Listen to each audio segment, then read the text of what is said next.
அஸ்ஸலாமு அலைக்கும். இன்றைக்கி நம்ம என்ன பார்க்க போகிறோன்னா சீனி அவரைக்காய் பொரியல் தான். ஒரு டிஃப்ரெண்ட்டான முறையில் பார்க்கலாம் வாங்க. அதுக்கு சீனி அவரைக்காய், வெங்காயம், தக்காளி எல்லாம் எடுத்துக்கலாம்.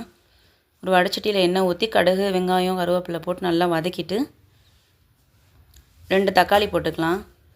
1/2 ஸ்பூன் மஞ்சள் தூள், 1/2 ஸ்பூன் மிளகாய்த்தூள், கொஞ்சம் உப்பு போட்டுட்டு நல்லா வதக்கி விட்டுக்கலாம். கட் பண்ணி வச்சிருந்த சீனி அவரைக்காயை போட்டுட்டு தண்ணி ஊற்றிட்டு மூடி வச்சு வேக விட்டுக்கலாம். வெந்ததுக்கப்புறம் கடலப்பருப்பு வறுத்து கடலப்பருப்பை பொடி பண்ணிவிட்டு கடலப்பருப்பு, தேங்காய் பூ 2யும் போட்டு நல்லா மிக்ஸ் பண்ணி கிளறி இறக்கிக்கலாம் ஃப்ரெண்ட்ஸ். சூப்பராக ரெடி ஆயிடுச்சு சீனி அவரைக்காய் பொரியல். நீங்களும் ட்ரை பண்ணி பாருங்கள். நீங்களும் இதே மாதிரி ட்ரை பண்ணி பாருங்கள்.